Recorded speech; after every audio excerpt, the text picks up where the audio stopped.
Welcome back to the news today. This is the Daily Debate. The summit of the Gulf Cooperation Council will take place tomorrow in Riyadh with French President François Hollande in attendance and John Kerry due to arrive on Wednesday. This time, the conference is attracting much attention because of the Yemen conflict and the nuclear negotiations with the GCC's nemesis, Iran. This conference comes just a week before the Gulf leaders will convene in Washington and Camp David after an unprecedented invitation by President Barack Obama. Joining me tonight on set is former Israeli ambassador to France, Avi Pazner. Good evening. Thank you very much for coming, Ambassador Pazner. And Ali Waked, senior Middle East analyst for I-24 News. Good evening. Thank you very much for coming. You know, I was today in the morning, and I will share with you in in a conference, and in the conference we spoke about the UN. And somebody said there that, you know, maybe it's about time that the UN will wake up and start understanding that they have a job to do and not only sit back and only get statements. And for me, the statement, this conference always of the Gulf countries always seems for me another statement, another conference that people are talking, but actually not doing a lot. Well, Lucy, I think that this time, maybe for the first time in the history of the Gulf since its foundation in 1981, this summit is very crucial since we are a couple of weeks or a month before the conclusion of an agreement between the international community, the Western superpower, and Iran. And of course, as you said, at the background there is this war in Yemen that is threatening very much the strategic interests of Saudi Arabia as the leader of the council.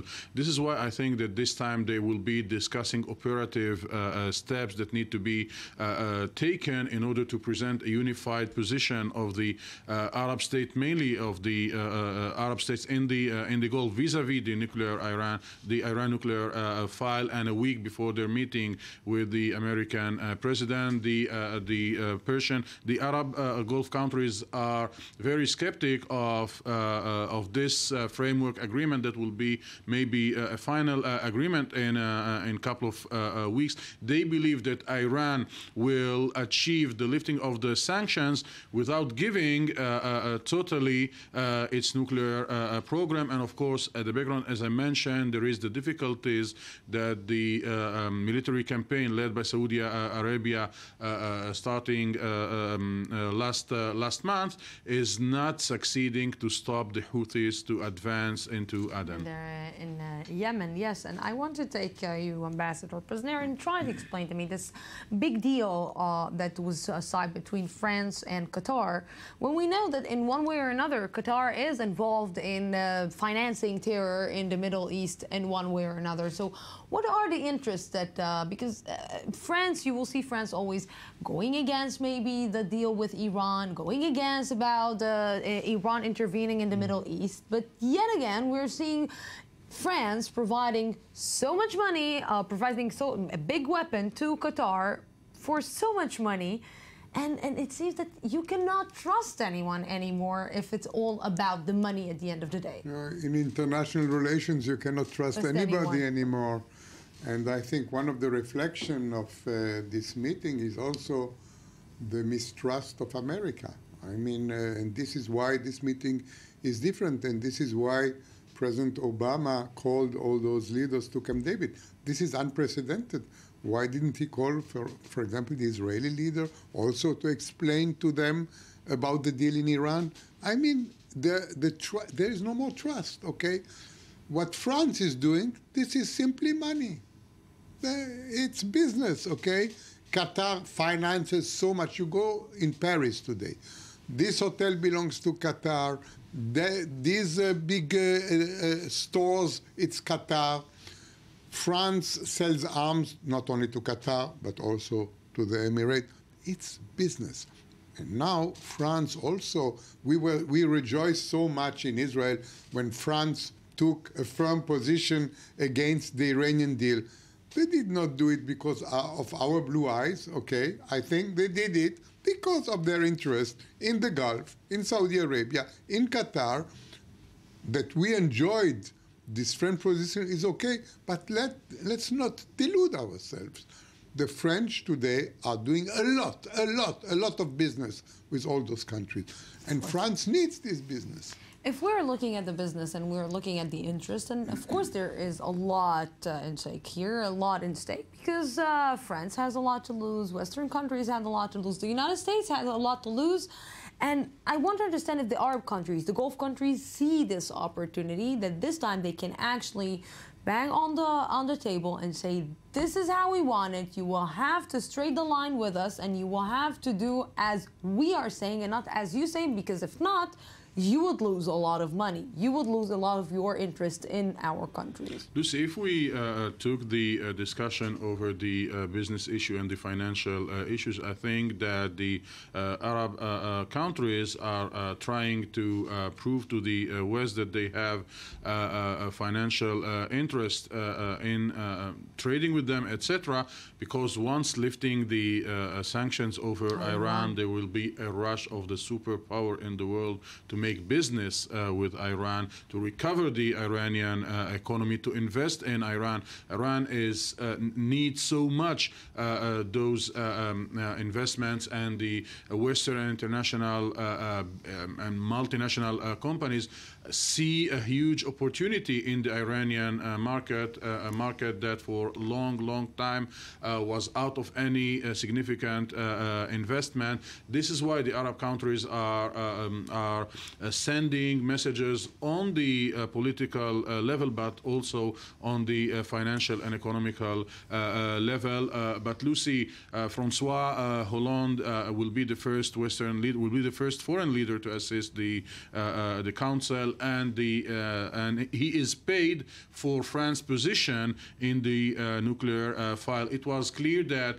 among the 5+1, there was a division. The Russians and the Chinese were in a group, the American in another, and even between Great Britain, Germany, and France, the French had the firm position that the Saudis appreciated so much, and it's not a secret that the French are expecting now the Saudis and the other Gulf countries to pay them with cheaper prices for the oil and for the Rafale airplanes that for long time the French did not succeed to sell any of these airplanes. Of course, because it was the Americans who were selling all the weapons. This is what I was talking about before. I mean, you can see here an American retreat, okay, from the Middle East in general, but also from this country, from Saudi Arabia, from the Emirates. And there is no void in international politics. There is no void. Where the Americans are retreating, others are entering. And I can say we can consider ourselves lucky. It is France, okay? Yes. It could have been Russia. It could have been China, which is worse for us, okay? Not that our relation with France is so ideal. It is not, but it is better for us. François Hollande, by his presence, is signaling, I am a player here, okay? I am the only head of state of the Western world present. I am today a player in the Gulf. And to emphasize what Mr. Pazner said, François Hollande will be meeting Saad al-Hariri. Saad al-Hariri is the former prime minister in Lebanon. He is the leader of the Al-Mustaqbal party, Al-Mustaqbal movement, which is the main opposition to Hezbollah. Hezbollah, the #1 ally of Iran in the region. And François Hollande is positioning France and himself as maybe the biggest ally of the Arab moderate countries against Iran. Now, this is a double game, Ali. This is a double game. This is like sending a double message. When in one way you're going, because can you really say that Qatar is moderate? I think that Qatar is trying now to. It is moderate in its vision against Iran and against Hezbollah. Qatar had excellent relations with Iran until like 1.5 years, 2 years. But the West is doing now is putting the is putting, France is trying to say that there is no difference between the war against terror, against the Salafist group, and against Iran. And this is the position that Israel even and some Arab countries say, that you should not focus only on the Islamic State, only on ISIS, and forget the threats that Iran presenting. And Francois Hollande make this visit to the Gulf, to Saudi Arabia, after seeing 3-4 months ago a delegation of members of parliament from France and businessmen from France, before even the conclusion of the framework agreement in March, visiting Tehran and discussing the next period after the sanctions will be lifted. I want to take you now to this to next week, to this convention that we can say, or Gulf leaders convening in Washington and Camp David.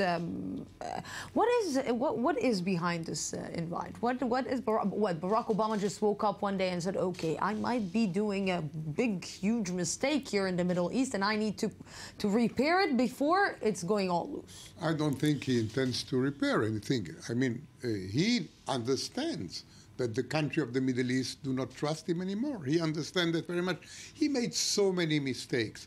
In Egypt, when he went against Mubarak and for the Muslim Brotherhood, in Libya, when he was leading from behind, okay, in Syria, when he said he would attack and he did not attack.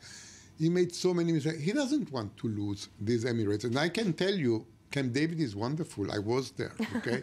I was there with Menachem Begin and Anwar Sadat, okay? It's a wonderful surrounding. You come to Camp David, suddenly you feel great. Peace on earth. Trees, birds, you know, everybody without tie. You go around, you eat, you drink, you talk. It's a very nice atmosphere, and the Americans know how to make a nice atmosphere. So he wants to reconquer the trust of those people. With good food? He doesn't know the kitchen in Camp David is excellent. No, First because class. You know, the Arab cuisine is much more interesting than he will give them Arab the cuisine. American one. He gave us kosher food. He will give them Arab cuisine. Oh, do you think? Yeah. What is behind this invite?